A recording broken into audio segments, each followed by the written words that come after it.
It was sometime, I think in 2006, that this statement came out called data is the new oil, which suddenly got refined, sort of amended by somebody saying oil is only useful once it's refined. Well, we've had about 16, 17 years then to get our refineries in order. And right now, we're taking stock to see just how we've been using the data. Look, I think it's pretty obvious that take all the big tech companies, the Googles, Amazons, Metas, they've given you some fantastic free products and services in return for data. And your data is then being arbitraged in a very big way to make huge, huge amounts of money. So clearly, data has been monetized by them. The question that we want to ask ourselves as marketers is, are we really processing the data to make marketing decisions in a profoundly different manner?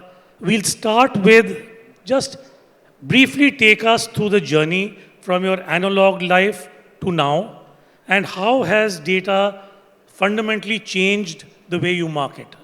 I think the fundamental way in which it has changed our life is the EPO is out of the room. So when we were marketeers before the data was available, the highest paid person's opinion counts always. Right? So the boss always decides, he says, I've been there, I've done that, so you just follow this. And you just have to follow. And now when data is made available, every person can actually figure out what is happening. And they can make a suggestion, and you do A/B testing and decide on which one is the right one to do. So what data has done is it democratized the marketing function. It's no more the CMO who is calling the shots. It is the people who are just out of college, maybe 2-3 years experience, who understands data, who understands a little bit of consumer, may not be full of consumer, but they are the ones who are powering the campaigns today. I think what has changed from analog to digital is this change in the nature of the marketing function itself. So if I get you right, you're saying you are able to see which part of marketing is working and make changes.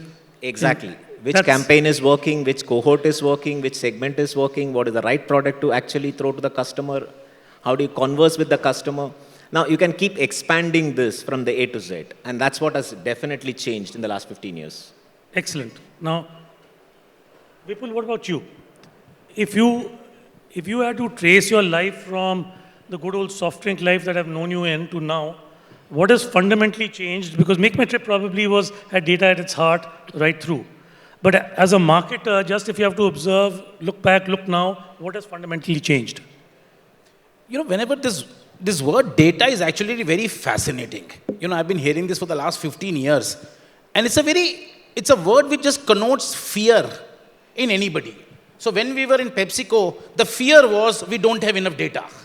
And therefore, the highest paid, that was there. And it's a very schizophrenic thing. In MakeMyTrip now, we say, what, we have so much data.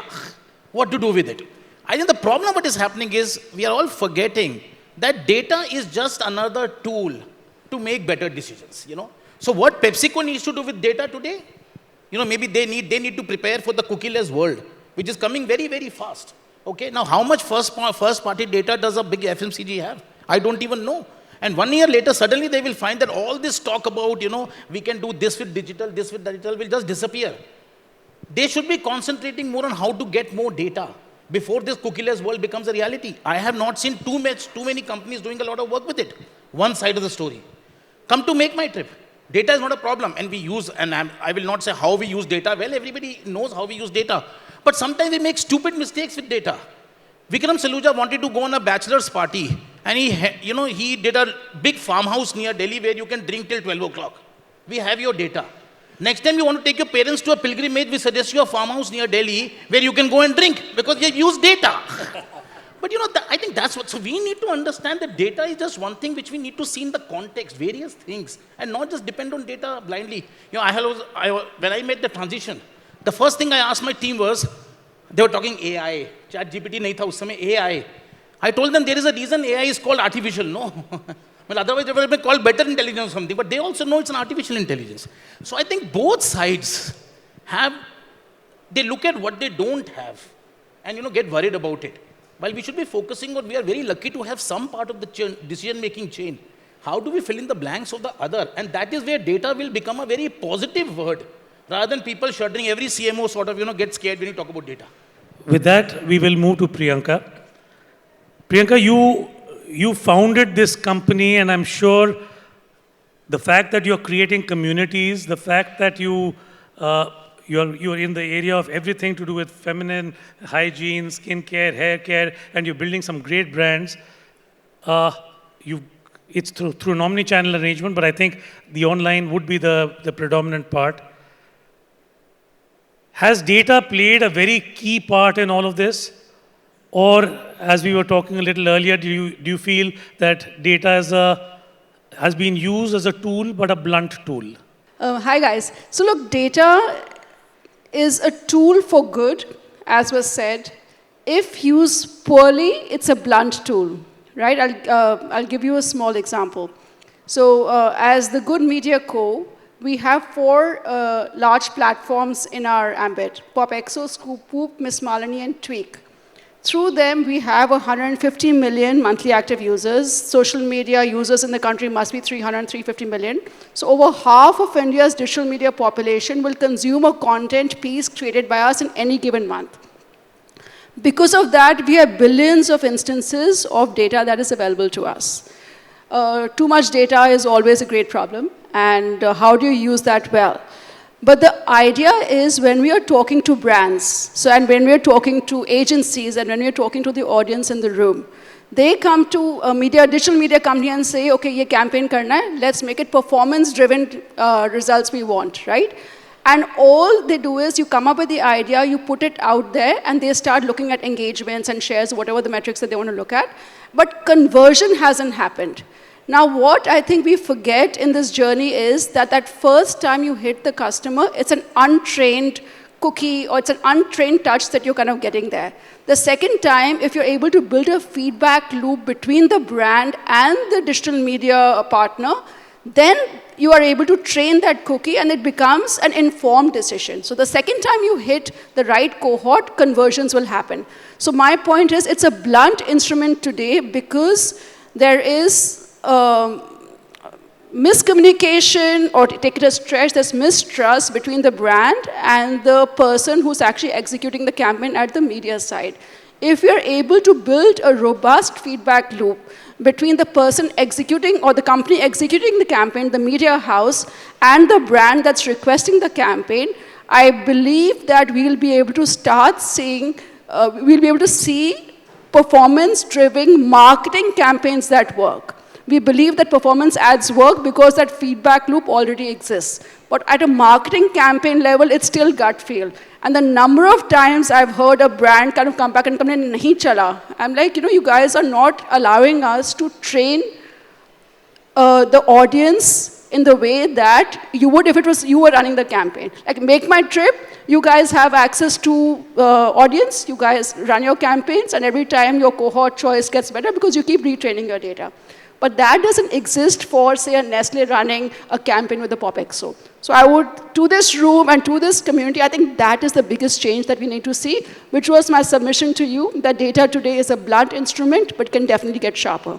How have you fundamentally used data to increase trials, or to actually grow your entire business, or even drive fresh insights? Fundamentally, first of all, most FMCG brands have been built starting with brand love. People resonate with our brands, people have, equity, or brands have equity, and people connect with these brands and so on. So all our usage of data is to basically enhance that, or maybe complement that, and maybe we can get into more details on that. Secondly, we also look at, two kinds of data. We look at aggregated data, and we look at personalized data. Personalized data is maybe low for us, but we do look at some amount of data which is within walled gardens, and maybe the industry has gone a little forward to look within those gardens, whatever those gardens be. There is a fair amount of usage of data. So what is your engagement, your conversions, but all within that silo. And in order to move forward, like you can optimize your campaigns within it, you get some metrics and so on. Some metrics are useful, some are not. We have something called metrics that matter in order to decide which are the metrics which are going to be lead indicators, or even to a certain extent robust indicators of what you're looking at, and to remove things which are not. I went to one of the head offices of one of the walled gardens about 5-7 years ago, and they showed me about 1,000 metrics on that platform, and they said that, I don't have the ability to understand those 1,000 metrics, neither do I have people who can understand any of those 1,000. If we can understand, 5, 10, 15, 20, 30 metrics, that will be enough for us to really look at. So we need to distinguish between what is there and what is not there in terms of aggregated and personalized. Yes, in FMCG, we have to really understand what's the value of personalized data, because, ours are mostly low unit price products. You have shampoos at 5 rupees and 10 rupees and Maggi noodles at, 10 or 15 rupees or whatever other, large proportion of our business comes from small and medium-sized packs and so on. So therefore, there is an element of what is the cost of that data acquisition, what do you do with that data, with that person's data, what do you really look at? And, if you look at other industries like travel or banks or others, these are high-value, kind of purchases or high-value businesses or high-value transactions, and therefore there may be some value of that data, but we do look at the right data. So our approach is to look at what data makes sense, what data can really help us to go and understand the entire consumer journey and to make that more meaningful for consumers. Garbage in data is always garbage out, and we really need to understand what data, what relevant data are we looking at and how are we making most use of it. I think our biggest challenge is really that data is still very siloed. And we need to connect all that data in order to draw the next level of mileage out of it. And this is where I think the industry has to go to the next level. Because the promise of data is very big, like you said. Of course, we need to be, if you're not using data, then obviously you're missing something. But to be able to really connect and use that data in the most meaningful manner is still a challenge. Vipul, you were talking yesterday that your team comes to you and with these fancy, shiny things, and your entire focus on them is, guys, tell me what is the customer problem that we are trying to solve, and then can we use some tools available to help solve it? So is that the approach to best use it? Goes without saying. There'll always be some shiny toys, and that's fine. But ultimately, starting with the customer problem. I don't think we need to, in this group, that's the starting point. I would like to say this whole thing about, when I hear you, I think the one difference is, I think we have come a long way of learning how to use first-party data. I think one of the things which some partners need to do is create the same magic with second-party data.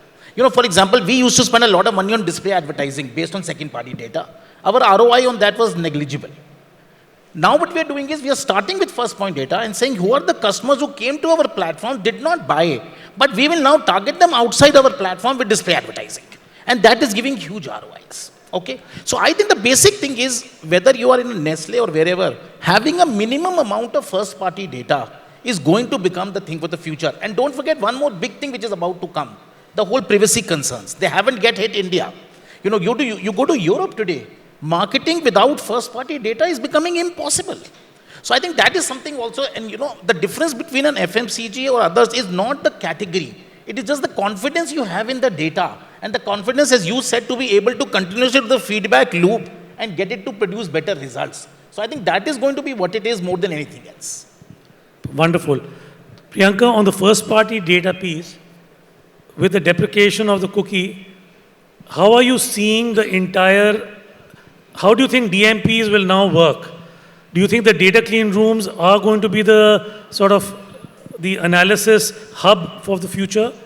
And how would you run your business in an environment where you can't use second and third party data quite as freely? Look, we have copious amounts of first party data to a point where there's a young woman, we know her age, we know her gender. She is reading article upon article upon article upon what happens when you break up with your boyfriends, boys are bad. Like there's a whole kind of trove of articles that she's reading. So hypothesis is she's just broken up with a boyfriend, right? So that is a nuance that we as a digital media house, where we have 4 brands, we have that. So at that point, I can make an assumption as a marketer and say, hey, what about if I show her a red lipstick?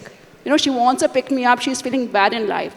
So having that nuance, and if she buys a red lipstick, then we have a proven hypothesis that a cohort of women who are reading this type of article tagged so-and-so bought a red lipstick, let's go and find 30,000 other women in our cohort who've done just that and show them the red lipstick and maybe they'll buy it as well. That is a very good use case of data, which we are anyway doing. And we do that for ourselves, of course, and we do that for the brands that we partner with. So to your point, where you only have 3 attributes of data available, media houses, digital media houses have a lot more attributes we can add because we're actually seeing content consumption patterns out of which we can make an informed hypothesis. So it's no longer a very simplistic way of looking at things. There's a lot of nuance that basically plays into it. And I think that's where brands, agencies should be leaning upon their partners, saying, hey, you guys have access to all this. Let's figure out a way to build robust cohorts so we can also see a conversion funnel that actually works. So first-party data is not a problem for us. You have the first-party data. You don't have the same level of first-party data. If the future is only going to be first-party data or mainly first-party data, how do you think you're going to navigate that space? Well, of course, we need to lean into first-party data. It's just that the ROI of first-party data is not yet proven for us. And that's because we don't have always the right kind of meaningful data, because a lot of the first-party data that we can collect whatever we want. But we'll have to connect that data with other pieces as well. It cannot be siloed. Partnerships, for example, are very, very useful because you do then look at an ecosystem which is much bigger than what we essentially have ourselves. So partnerships are the way to go. Enrichment of first-party data is the way to go. And CPG does need to travel some distance to prove the ROI, but it's a lot about what meaningful data signals you get and what you derive out of it. Within the silos, of course, you can use as much of, data-driven marketing as you can, but it is all within the silo. If you look at attribution, maybe you can look at last-click attribution, you can look at some other forms of attribution. But if you go a little behind to look at the full space on the consumer journey, which is what we are behind, get the penetration and right up to loyalty, then if you look at the entire journey, and we make money when people come back to us again and again. We don't sell something once, you're not a customer who, let's say, I open a bank account and then I stay with it. People are in and out, getting in and out of our brands all the time. Every time there is a shopping occasion, all brands are up, based from awareness to loyalty, that they're all up out there. So therefore, in the entire journey, we need to make sense of first-party data and to be able to use it. Of course, some industries are ahead on first-party. It's not that we will not get there. I mean, if you look at our businesses like Nespresso, which is a coffee machine business, a very premium coffee machine business around the world, we have a lot of first-party data and we make a lot of sense out of it. And we deploy all tactics, world-class out there on first-party data usage. Which is going to be the analytics engine which is going to now, in the future, run all this? Is it going to be a data clean room or is it going to be the old DMPs that we've been used to? I think DMPs are dead and CDPs are coming, and we use real-time CDPs. So it's going to be CDPs in the future? It is the future, at least we see it that way. Just tell the audience a little bit more about that? So we have a full-fledged customer data platform where we have integrated all the information that we have about a customer at a single location. We also use external signals to the extent that we can get to enrich the profile of those customers. We directly segment in the CDP. We understand what our customers are doing and then create those segments and publish those segments directly into the digital world across the social media ecosystem or the Google ecosystem, all automated, touchless segmentation to the power of one, all possible. In the next 12 months, in your particular organization, what is your immediate vision in terms of what transformation do you want to drive with data? The lady gets to speak first. I think, as you said, our data lakes basically flow in all the information that we have in the organization. We know exactly what consumers are doing, what they're watching, what they're reading, what they're buying. There's a lot of information that we have. I think just going forward, how do you sharpen the use case of these data to build better cohorts that make a lot more sense and just keep building on kind of the ground that we've gained so far. And also on the media side, as good media could really partner with as many interesting brands as possible to really show them the value of what we can do together. And shameless plug, guys, I'm around today and tomorrow. Please come and say hi to me. Would love to talk to you. Lovely. Find our cohorts and collaborations. Chandan. Well, strengthen partnerships. Strengthen partnerships. Look across the entire ecosystem. Get away from just silos. and try and see how we can connect with the CDPs, with the platforms, with the other providers, whether even things like, parenting platforms, for example, for us, it's a very different area, but could be quite relevant because those same target consumers are sitting out there. So driving the right kind of partnerships to build our first-party data ecosystem. Excellent. Partnerships. That's 2 ticks for partnerships and collaborations. Ravi. I would prefer to focus on database content marketing, primarily because all the decisions when it comes to banking, buying a credit card or taking a loan, it's a long drawn process. You don't take the decision just like that. So how do you use database content marketing to make sure that the consumer moves slowly from an awareness to a consideration to an intent to purchase level? How do you do that using content marketing, and how do you use data to drive that content marketing? So data for connected marketing and going through the entire journey of the consumer. Excellent. And make it very short. I think we've done a good job of using data for sales. One area we have ignored so far is using data for post-sales. I believe the most important phase which marketers need to look at is post-sales. The CMO has to be responsible for the post-sales as well, because getting the customer back is far cheaper than getting a new customer. How to use the data for post-sales and get people to return back is what our focus will be for the next 1 year. Excellent. Folks, you've heard it from the pundits. Data is available to you. You can make it into a supernova force. And well, everything is now up to you. And a big round of applause for this lovely panel. Thank you.